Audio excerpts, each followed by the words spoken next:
तो हाँ मेरे दोस्तों, मेरे होमी, स्वागत है आपका सोलो लेवलिंग सीज़न 2 एपिसोड 10 के ब्रेकडाउन में। तो जैसा कि हम सभी ने लास्ट एपिसोड में देखा था कि डीमन कासल डंजन को क्लियर करने के बाद जिन्वू को एक्साइलर ऑफ लाइफ मिल जाता है, जैसे वो अपनी माँ को पिला देता है और वो जाग जाती हैं। वहीं दूसरी तरफ हम देखते हैं गो जुनही को, जो जापान और कोरिया के काफ़ी सारे एस रैंक हंटर को जेजू आइलैंड की रेड के लिए इकट्ठा कर रहे होते हैं। यहाँ पर वो सभी साथ में अंडरस्टैंडिंग बढ़ाने के लिए एक फ्रेंडली मैच रखते हैं, जिसमें एक तरफ कोरिया के और एक तरफ जापान के एस रैंक हंटर्स होते हैं, और इनकी फ़ाइट हम देखेंगे आज के एपिसोड में।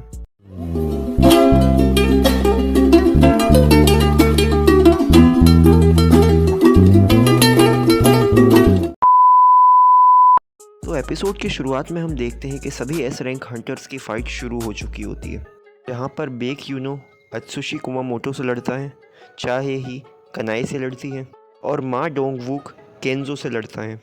मा डोंगवूक हार जाता है, जिससे बेक के लिए 1v2 की सिचुएशन आ जाती है, जिस वजह से चाहे ही कनाई को छोड़कर बेक की हेल्प के लिए जाने लगती है।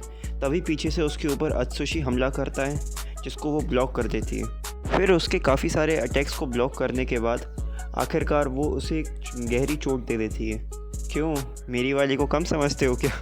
लोग इतना अपने आप को सेफ्टी महसूस कर रहे हैं कि हम लोग पुरुष के ऊपर हम लोग चढ़ के बात करते हैं। अबे माता जो तुम ऐसे हो। जिसके बाद अत्सुशी आउट ऑफ टेम्पर्ड हो जाता है और चाहे के ऊपर काफ़ी ज़्यादा डेडली अटैक्स करने लगता है, जो चाहे ही पर हिट होने वाला होता है, लेकिन बीच में जिन्वू आकर उसे बचा लेता है। और जब अत्सुशी जिन्वू पर हमला करती है तो वो उसे वन शॉट कर देता है। जिसके बाद जापान के एक एस रैंक हंटर गोटो रुई जिन्वू को डुएल के लिए चैलेंज करते हैं। जिसके बाद जिन्वू कहता है कि वो ये फ़ाइट सिर्फ तभी करेगा जब गोटो रुई उस फाइट में ऑल आउट जाए। जिन्वू सोचता है कि ये बेस्ट तरीका है पता करने का कि डीमन कासल डंजन के बाद जिन्वू ने कितना लेवल अप करा हुआ है।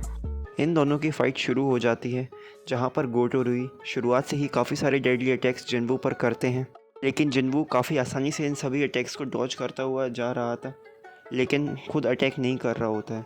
अभी गोटो रुई जिन्वू के फेस पर एक स्क्रैच दे देते हैं। ये फ़ाइट काफ़ी ज़्यादा इंटेंस जाती जा रही होती है। इसी बीच में जापान के और कोरिया के काफ़ी सारे हंटर्स आकर इन दोनों को रोक लेते हैं और ये फ़ाइट रुक जाती है। अगले सीन में हम सभी को पता चलता है कि जिन्वू संग ने जेजू आइलैंड वाली रेड पर जाने से मना कर दिया होता है, क्योंकि वो कहता है कि उसे अपनी माँ के साथ में समय स्पेंड करना है, जो कि 4 साल के बाद इटर्नल स्लीप से जागी हुई होती हैं। लेकिन बाकी सारे S rank hunter Jeju island में जाने के लिए तैयार होते हैं, और साथ में सेंट्री टीम में काफ़ी सारे नीची रैंक के हंटर, जैसे कि मिनसुंग, जिन्वू की सिस्टर के दोस्त, और जो ही भी जेजू आइलैंड आने के लिए तैयार हो जाते। और आखिरकार वो दिन आ ही जाता है जब जेजू आइलैंड रेड शुरू हो जाती है। सभी एस रैंक हंटर हेलीकॉप्टर में बैठकर जेजू आइलैंड जाने वाले होते हैं। तभी बेक यूनो देखता है कि ब्यूंग यू, जो कि एक हीलर है, उसके साथ में आ जाता है, जिसको देखकर बेक यूनो काफ़ी ज़्यादा खुश होता है। और ये सभी जेजू आइलैंड पहुंचने ही वाले होते हैं। तभी सीन चेंज होता है और हम देखते हैं जेजू आइलैंड के अंदर आंट की फोर्सेस को, जहां पर ये आंट्स बात कर रहे होते हैं कि यहाँ पे फूड स्टोरेज कम पड़ रहा है, जिसकी वजह से वो आंट्स एक दूसरे को ही खाने लग रहे हैं। अगर उन्हें सर्वाइव करना है तो उन्हें जेजू आइलैंड से बाहर निकलकर बाहर के टाउन्स में पहुँचना पड़ेगा। और यहाँ पर हम देखते हैं एक बड़ा एग, जिसमें बेरू होता है। और आखिरकार हम पहली झलक देखते हैं हमारे इस आर्क के मेन विलन बेरू की, जिसकी एक स्ट्राइक में ही पूरा जेजू आइलैंड कांपने लगता है। यहाँ पर हम देखते हैं कि जब ये सभी हंटर्स हवा में होते हैं तो काफ़ी सारे उड़ने वाले आंट्स इन पर हमला करते हैं, जिस पे चोंग जुंग ही अपने फायर स्टाइल से काफ़ी सारे आंट्स को हवा में ही जलाकर मार देता है। इसके बाद जापान के सारे हंटर्स वहाँ पर कॉम्बैट के लिए तैयार हो जाते हैं, और साउथ कोरिया के सभी हंटर्स उन आंट्स के शेल में जाने लगते हैं, जहाँ पर उनका बिल होता है। यहाँ पे काफ़ी सारे शेल्स होते हैं, तो वो कंफ्यूज हो जाते हैं कि इनमें से क्वीन का शेल कौन सा है, जिसके लिए चोंग जुन ही अपने फायर स्टाइल से कुछ ये फायर बीम्स हर एक शेल में भेज देता है। जिसके बाद एक शेल में ये सभी जाते हैं और यहाँ ये सभी देखते हैं काफ़ी सारे एग्स को, जिसको देखकर वो घबरा जाते हैं, जो कि एक्सप्लोड होने वाले होते हैं। लेकिन फिर भी अभी तक हमें एपिसोड में ज़्यादातर चीज़ें पॉजिटिव ही दिखाई गई होती। लेकिन उसके बाद अगले सीन में हम देखते हैं केंजो को, जो कि कॉम्बैट के बाद काफ़ी ज़्यादा डैमेज हो जाता है, जब वो अपनी हीलर से अपने आप को हील करने के लिए कहता है तो वो काफ़ी सारी बातचीत एक साथ करने लगते हैं, लेकिन पीछे से आकर एक आंट उसे लिटरली बीच में से काट देता है, जो कि सीन थोड़ा सा मेरे लिए ठीक नहीं था, लेकिन it's was damn amazing according to animation.